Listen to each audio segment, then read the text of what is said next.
Thank you for joining us on this episode of ATA Textiles. ATA is a non-profit association representing the international specialty fabrics marketplace. Learn more about the events, workshops, and webinars at ATA hosts throughout the year at textiles.org/events.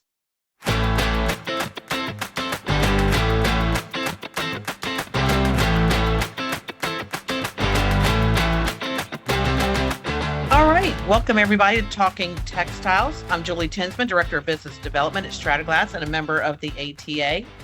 The goal of this podcast is to get to know the wide variety of positions and markets that make the advanced textiles world turn. We will be talking to professionals in different roles throughout the series to help inspire the next generation of textile professionals and anyone interested in learning more about others' journey in the world of textiles. ATA offers advanced textiles content throughout the year, including the upcoming Marine Fabricators Conference in 2026, taking place January 8th through the 10th in Savannah, Georgia, featuring education and networking designed to help you cultivate industry connections, improve your efficiency, and increase revenue. Visit textiles.org/events to learn more. Today, we are live from the Advanced Textiles Expo, and we are talking about seasonal business in the marine canvas industry.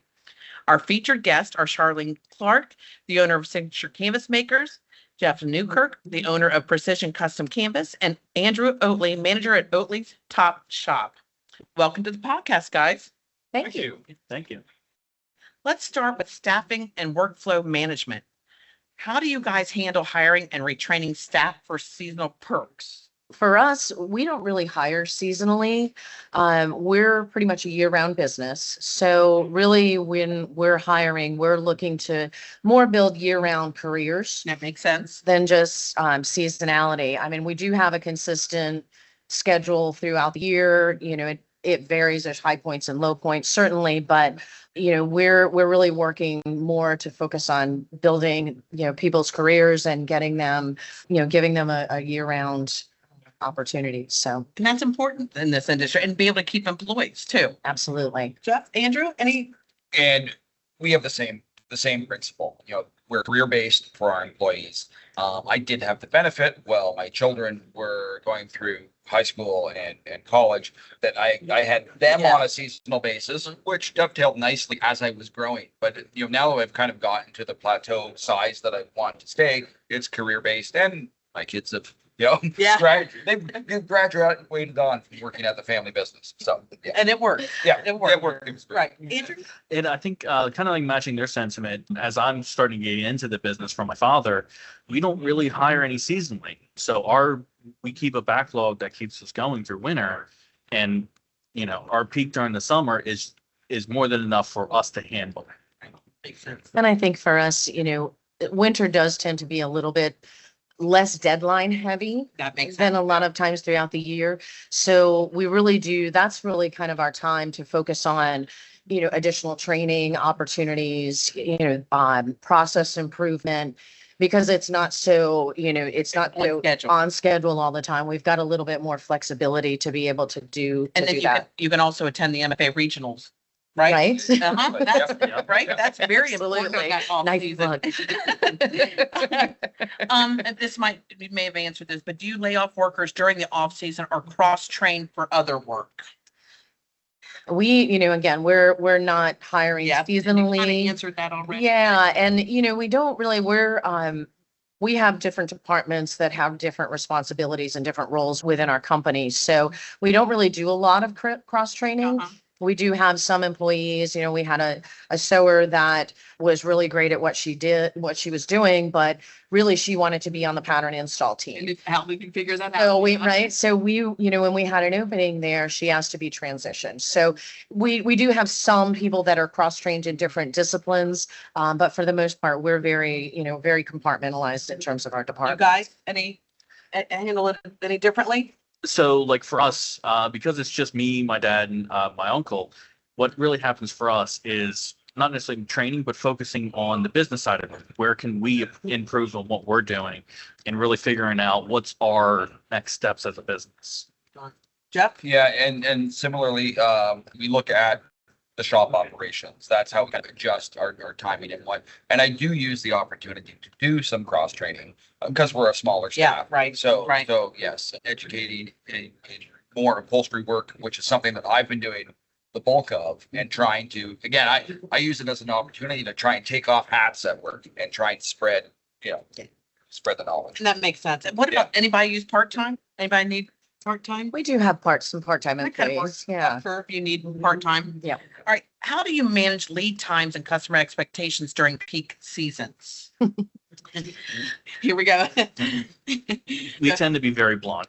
We're like, this is when we're going to be able to get you in, because, with our schedule, it's very predictable, right? When we book a job, we know how long it's going to take us to do this job. And when we're booking someone, we're like, this is a very accurate. How do they take that lead time? A lot of the time they're okay because they're like, we're giving you a date. We're going to stick to that commitment. Right. And wouldn't it be smart if they came during the off season to get their stuff done? Wouldn't that be a little smart? Yeah, and I think again, it's setting expectations. Yeah, And that yeah. it's client communication, and I think many of us are established shops with Right. strong reputations. So the clients are coming. It's less the people that are just trying to farm out, find somewhere to get a tonneau cover made inexpensively. They're coming because they're aware of the company. They want you to do, and they may be, oh, it's going to take that long. Oh, okay, well, Yeah. we're going to lock in for it. And you're worth waiting for Because- because yeah, they know your yeah. reputation. is Yeah. there. And, and I think what's, one of the things that we do, certainly probably, Jeff and Andrew as well, we don't put anyone in the schedule until they send us a deposit. Oh, So we that makes receive a sense. deposit. That's Now what that, I'm saying. that takes, our top tier accounts, like our big marinas, we obviously don't do that, but to any direct to consumer, they don't get a spot on our schedule until we receive a deposit. That's an interesting point. Yeah, and then, it's, I think for us, it's about being very, it's that transparent communication, it's setting realistic timelines for them.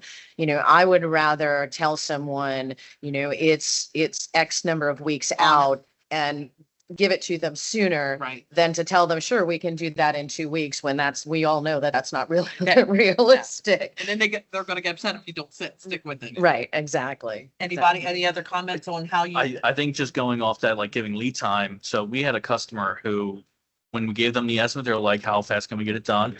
We're like, we're about 6 weeks out, and we don't hear from them for like 4 weeks, and we emailed them, we're like, hey, we haven't received your deposit yet, and then they're like, oh, okay. Yeah. And now they're like, well, when are we getting done? And we're like, we're still 6 weeks out. Now it's an Yeah. emergency situation. Right. Yeah, no, and similarly, like, yeah, it doesn't start until there's money on the table. Yeah. It's not an order, and it's not in the schedule. That makes sense. Yeah. All right. Let's switch it a little bit. Business survival and strategy. All right. So how do you guys budget and manage cash flow for seasonal swinging? The swings that happen during the season. So one of the things that we established many years ago at Precision Canvas is a winter payment program.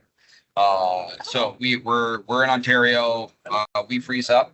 Boats are all Right. in the water. There's no in-water storage, or very, very limited.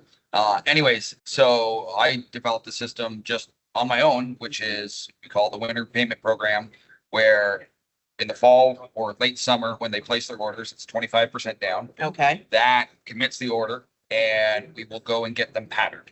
We file that, we do our digitization and our CAD work, Easy for you to say. get that all cleaned up, but then that file sits. We don't start building those until usually after the MFC in January. When kind of come back from that, then we start working on those projects. So the next part of the payment program is December through April.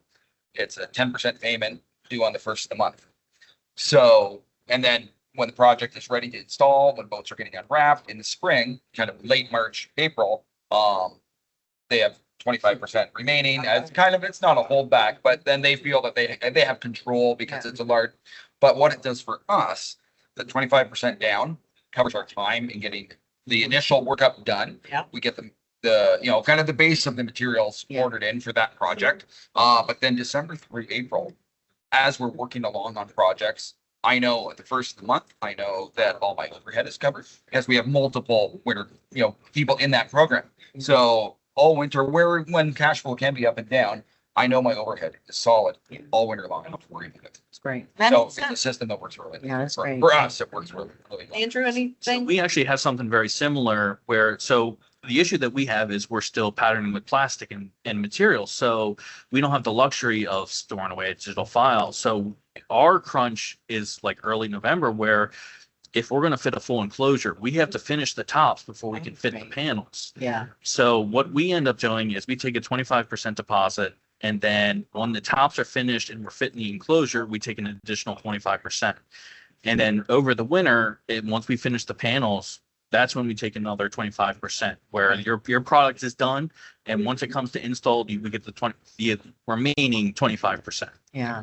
So we're a little bit different because being in Virginia, people don't take boats out of the water. They don't Right. cover they don't shrink wrap. So, and really it's we don't get really cold until January, February. Right. So we are able to work year round on boats. So we do maintain, I maintain like a 4-week cash flow report so that I can see, it allows us to be a little bit more proactive That makes- with managing our expenses.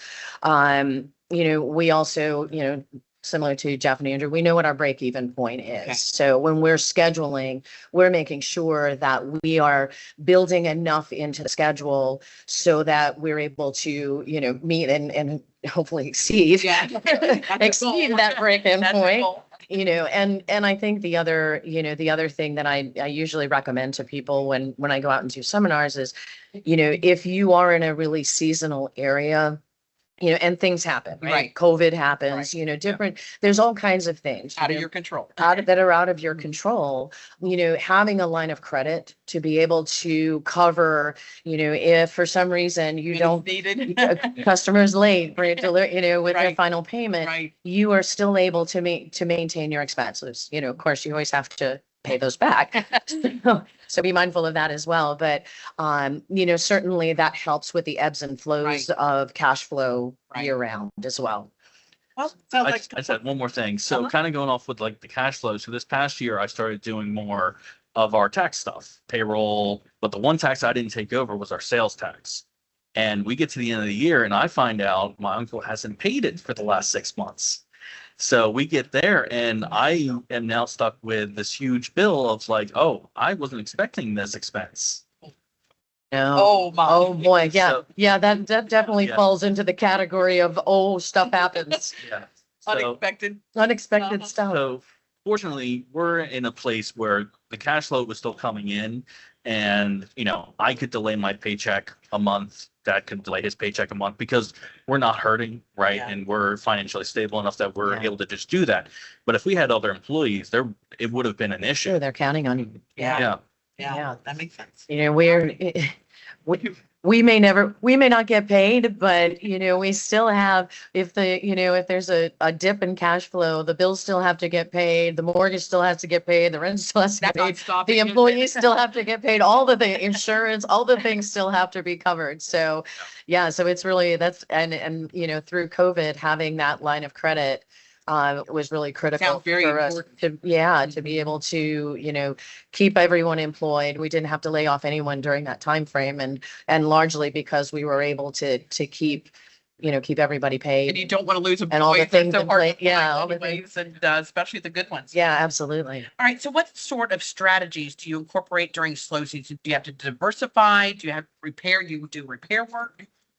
I know one of the things we do is we try and push more upholstery jobs, or especially large ones, to the winter months because upholstery it really doesn't care about freezing temperatures. So you can take stuff out of a boat and you can put it back in, unlike hanging panel Right. and things like that. Yeah. So we do, and that's where I talk about our winter payment program that kind of runs along smoothly with that, but having those kind of set inputs, and this is the cash flow thing, also having jobs that you can complete and bill out in their entirety, we supplement. So when I'm pulling those files that I have worked ahead on at the winter payment program, ones, that's generally reserved for canvas projects. The upholstery, we'll pull one of those canvas projects, we'll build one of those that's going to then sit and wait for a spring install. And then the next project that'll come across on, one of the, is going to be a bigger upholstery job, so that we get now a full billing cycle on something, so that we're kind of always working back and forth in kind of what billing cycle and program is funding the business. Makes sense. Yeah. Anybody? Yeah, and again, I think we use that opportunity when it's a little bit slower to, do more training and things like that. But again, because we're a year round, Right. we're in more of a year round destination. Winter months tend to be when we get a lot of our government, the fiscal year, begins and ends in And that's the diversity October. that you've been Right. So we tend to get more of the military and government work in the winter months. We work with Busch Gardens. Yes. So, a lot of their rides, even though they're now running, they do Christmas and Yeah, Halloween but and all of that. But, that's usually when we get their bulk of the ride seats And and you all of also that stuff. probably know Mhm. that that's your off season and that's when they're Yeah. coming to you, Yeah, right? and that's their off season as Yeah, well. So so it they're- kind of aligns well that we can accommodate them and make sure that they're ready to go for the spring when the Right. park reopens. So. Right.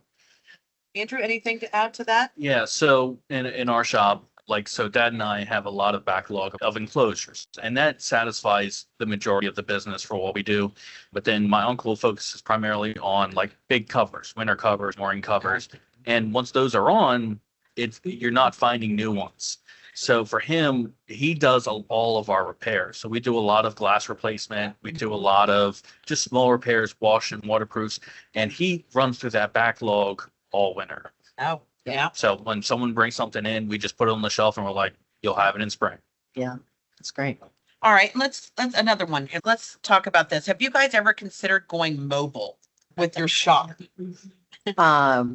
We have considered it. We have not actually done it. We have, at times when we are working in a destination, an area that's over an hour away from our Right. shop, we have at times put a sewing machine in the van and tried that. Gotta do, right? Right, but what, the great thing about, again, the area that we're in, there's a lot of canvas shops. Yeah. And thankfully, we have a really good relationship with all of them. So, if we're in, a place that's it's an hour or hour and a half drive from us, if we need to fix something or adjust something, we'll call one of the shops in that area and say, hey, would you mind if we borrowed a machine, 30 minutes? And they've never said no. And we do the same. Yeah. Anyone that is working in our area that, that's traveled, absolutely. We work is- together, we help each other. This is one industry that I've never seen where competitors help each other. Absolutely. It's That's true. the beauty of That's this the beauty industry. It of really That is. So true. Do you guys have something to add to that? So we've discussed it, but what comes down for us is, I think because our radius for where we work is smaller, we tend to not need to, right? So if there is something we need to bring back, we're driving maybe 20 minutes. Okay. So it's always been a situation where we're like, it doesn't make sense for us to throw a sewing machine into a van. Yeah. Jeff, Yeah, any- I have the machine in the van. And for that, anticipating a zipper shift or something like that. And I do have a smaller network of shops in my area, but I did have some connections in areas that I could hop on a machine if I need be. And I have done that. But yeah, being just like a fully mobile operation, Yeah. I like the efficiencies that come with how our shop operates. Uh-huh. Absolutely. So I see a mobile operation as being actually less efficient for how we do and how we team build Yeah, all of our. I totally agree. A little tighter situation too. Yes. A little tighter than those shops that you have. And there are shops that do it very successfully. but And they've done a great job at it. Right, That's what they're known absolutely. for, It's too. just, that's not our business Yeah. model, like Jeff said. That's exactly right. All right, technology and tools, okay? Has automation or digital patterning changed your seasonal efficiency? I'll jump on this one. And yes, for us, it has. And our winter program, back when I was doing traditional patterning with pattern plastic, I did the same thing. Our process has always been a one-step pattern process. We pattern the boat in its entirety.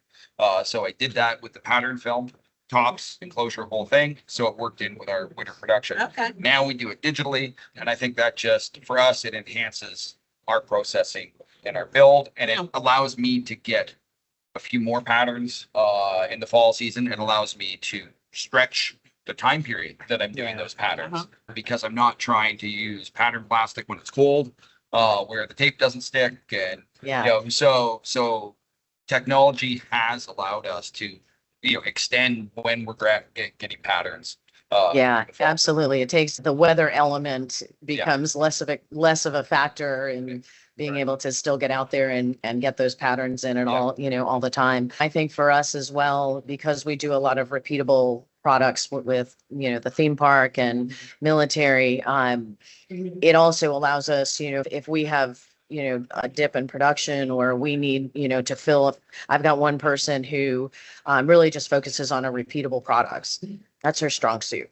So rather than having her custom, we put her on the repeatables. And so during the off season, we're able to we use the cutting table and we cut, 50 ride seats, 100 ride seats, whatever, all the different headrests and all of those things. And she literally has work all season long. That's nice. All the off season. I think everybody wants a little bit of that too, Yeah. and that's like, So I think that's a big reason for us for why we want to go digital, right? Getting away from the plastic in order to increase our own efficiency in the winter in particular, right? Because having to build a whole top before we can fit an enclosure crunches our window of opportunity. Yeah. Right. Yeah. And that makes, That's very true. That's right. All right. Client education. What's the most common misconception customers have about lead times? Interesting, isn't it? Yeah. Anybody want to tackle Okay, that one first? I'll jump in on that is I think, because I had a client comment this season when we gave him a long lead time. He said, why don't you just hire someone? Like you don't have enough. Okay. Just hire someone. Just That's hire gonna be. someone. Like it doesn't work that way. Not quite that And, easy. again, the training, the skill set and all of that, we can't just, oh, look, we're booked this far out. We're gonna Right. shorten that and bring in a temp worker. That doesn't exist. It doesn't because translate of- that way. Yeah, it doesn't translate because the skill Right. sets that are needed. So educating the clients on kind of what workflow is. Yeah, they think, that my favorite is, well, it's just a cover or it's just a, whatever. But you're the 10th cover. And well, but they also don't realize what goes into making just that cover. It's a cover. Right? Yeah, absolutely. Absolutely. They don't understand the whole process. And, they think that it should be less expensive because it's our off season. And, I think there's a misperception, a misconception in our industry. We're a skilled trade, Yeah. right? We're a craft. Yeah. And, we're still working with our hands. This is still while automation has come into play to some degree, there are still people doing the things, They right? have to. And there's a value to that, you don't negotiate with your surgeon on price, right? You don't negotiate with your electrician or your plumber. So I don't think that we are, and those are all skilled trades as well. And I don't think our industry and our craft yet has that credibility of what we do and how much goes into it. Right. So it's sometimes a matter of educating. And we always say if it was easy, everybody would be doing it. Right. It's a custom piece. You're Right. not getting it from different countries. Yeah. Let's say that. So I think the favorite misconception I've seen is when a customer is like, okay, well, how much of the bulk? Where they're trying to buy an earlier spot. And it's like, well, we've already given this time to a customer. I'm not going to call this customer and be like, I'm pushing you back because someone's willing to pay an extra $2,000 to be here now. Right. That's just not how we do business. Right. And you don't want that reputation. No. either. No. No. Right. When we make a commitment, we stick to it. Right. And it's happened more than once. Yeah. Yeah. I Yeah. think- Go ahead. We've had the same, somebody, offering to jump the queue and I have a simple, I thank them for that. I said, but that's not how we operate. And I said, it's not fair to those that already have. And likewise, if somebody came in and offered me more, then I would be bumping you, and how would you feel? I put it back to them. Yeah. I think the word gets out too that you'll do that. Yeah, It's no, like kinda no, and like that snowball, I'm hurts, sure, hurts, you yeah, know? not good for your reputation. Yeah, Yeah. that would not And, make sense. That yeah, makes. yeah. All right. Let's go to personal insights. What's the hardest part of running a seasonal marine business? I think it's that perception of seasonality for us because we are a year-round business. We do, we have a diverse market mix with government and military and commercial as well as recreational. That perception that, well, I'm gonna, it shouldn't be that long. It should be, because this is your off season. There really isn't an off season for us. They don't but that's understand, do they? Yeah. right. No, they don't get that. Right. Don't take that for granted, that an Yeah. off season in the marine. Yeah, business. and I echo the same thing. Like we really don't. There really isn't an off. There's maybe, and we talked about it earlier. There's maybe the timelines aren't as tight. They're not as Right. defined, that Yeah. required because the boats aren't being used at the time. But we still we already have a schedule anyways because we know in order to have all this stuff ready for the spring, we've got to keep on building. Yeah. Because I'll go through my list and say, okay, we've got 100 different panels on order between all these different projects, just grabbing a number. And so that takes us X time because every panel takes so many hours to build, and I'll forecast it out to see where we are.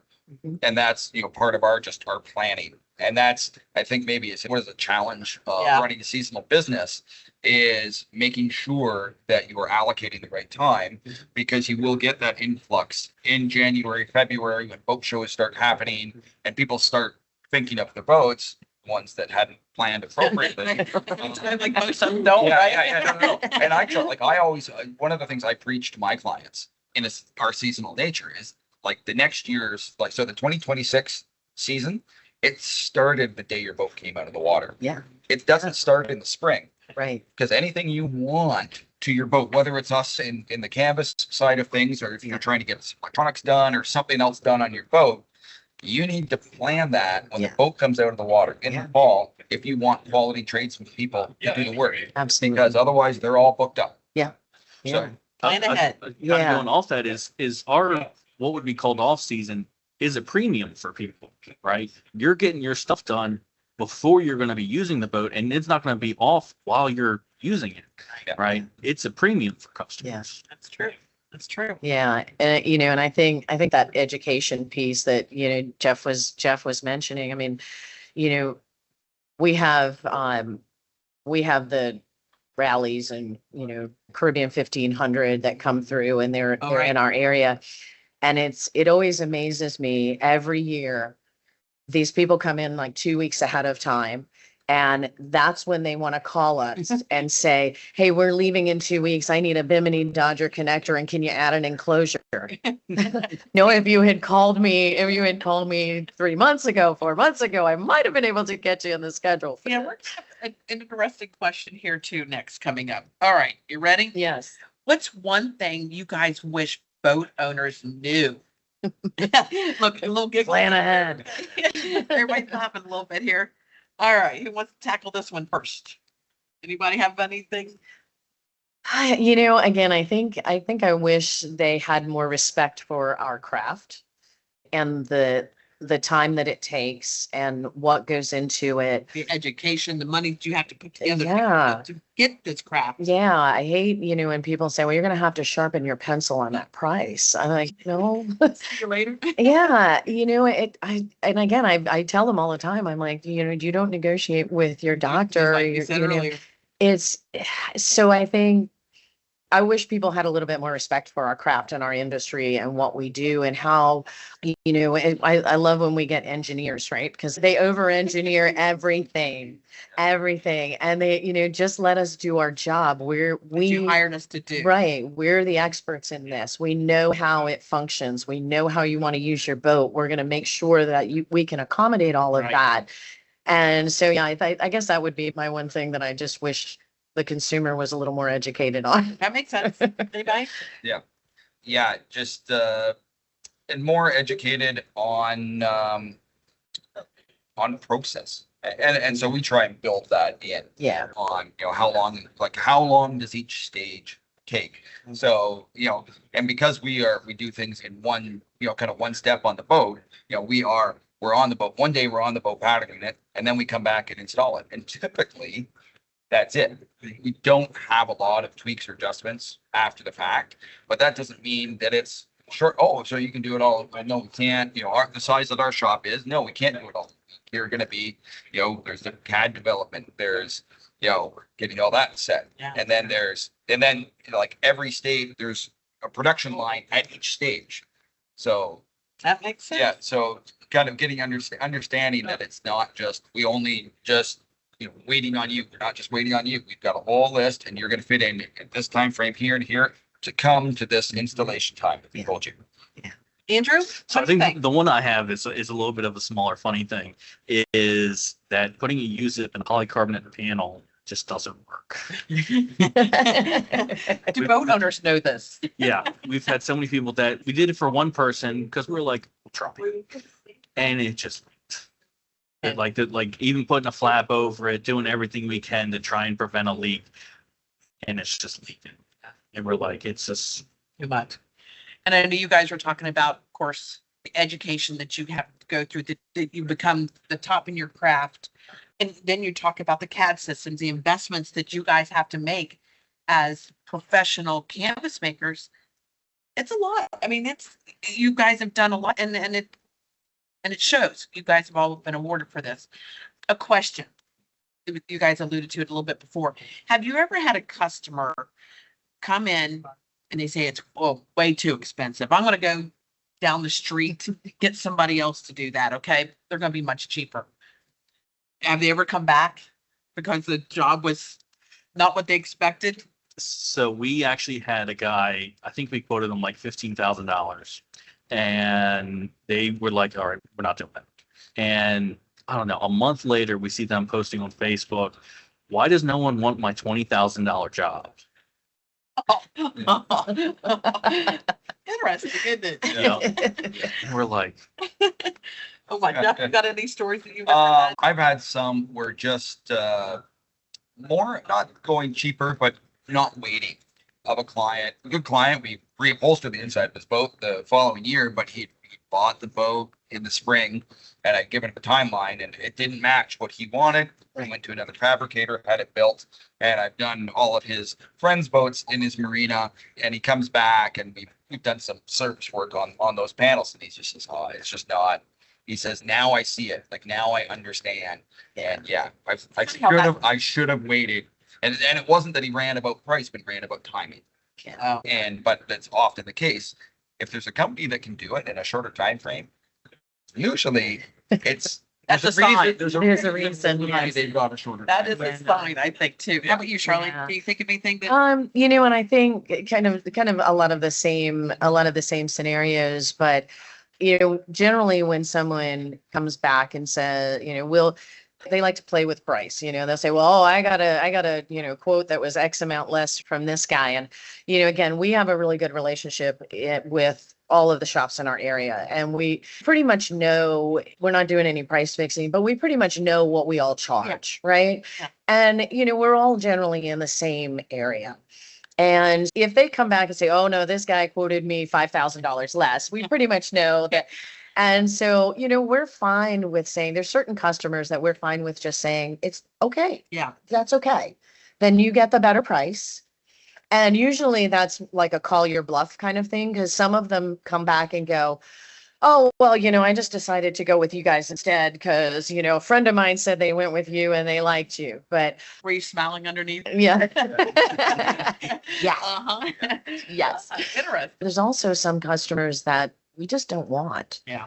That we purposely price them higher. There's just customers that we fired customers in the Well, yeah, past. customers get reputations too, don't they? Yes, yes. And word gets around. And word gets around. Uh-huh. And they're like, oh, you're going to get a call from so-and-so. Like, okay, instant PETA factor. Well, I was gonna say, yeah, we call it PETA pricing. PETA pricing, yes, Yeah, instant PETA. Oh, you guys have your own code for it sometimes too. Yes, don't we you? do. Yes, we do. All right, let's talk about this. craziest in-season rush story, Oh, guys, boy. where they came in and demanding basically, were you able to accommodate, or how do you handle with somebody with that? And I know we touched a little bit on that, but is there a crazy story that just stands out?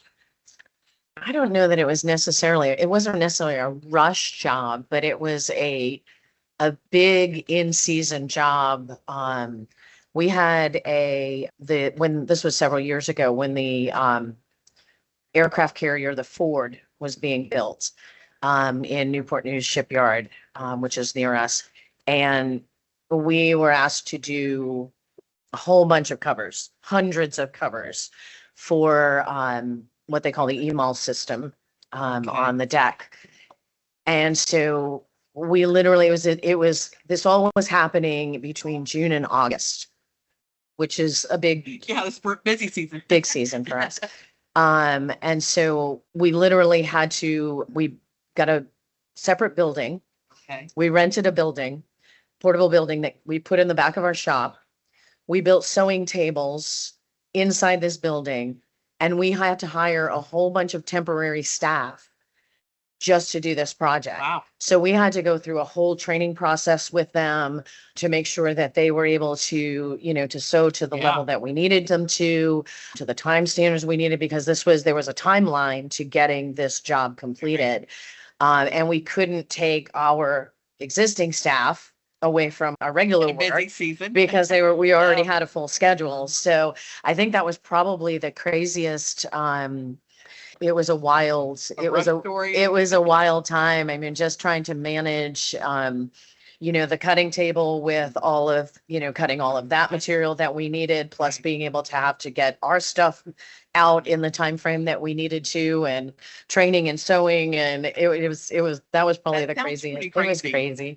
Any guys, rush stories that you have? So we had one where we're doing a full enclosure on, I think, a formula, and we gave him probably like a 6-week lead time. We're getting closer to the time where we're about to start him, and he calls and we're like, "Oh, so we're gonna actually take the boat to Florida. Can you have it done like 2 weeks before?" And we're already right there, and they're like, "Can you do it now?" And us being the overachievers that we are, we squeezed it, right? We got it done. Definitely worked some long hours that week. But just given that it's us, right? It was something where, all right, now we've got this job done early. Let's get another one in, right? So it was a two-edged sword, but it worked out for us. Nice. Got to twist some things sometimes in your Yeah. schedules to make these work. Jeff, a guy thing? Yeah, with a rush or just a heavy load, it's more of, and I'll be honest, it's more of I didn't factor something appropriately, the size, the scale, which then put a heavy load onto getting it completed within the time frame. Right. And because I don't, if people come in asking for a rush or needing something, like sorry, we can't. Yeah. We can't. We've got Yep. We've got a whole schedule that's happening, that's building, I think our worst push has been self-inflicted.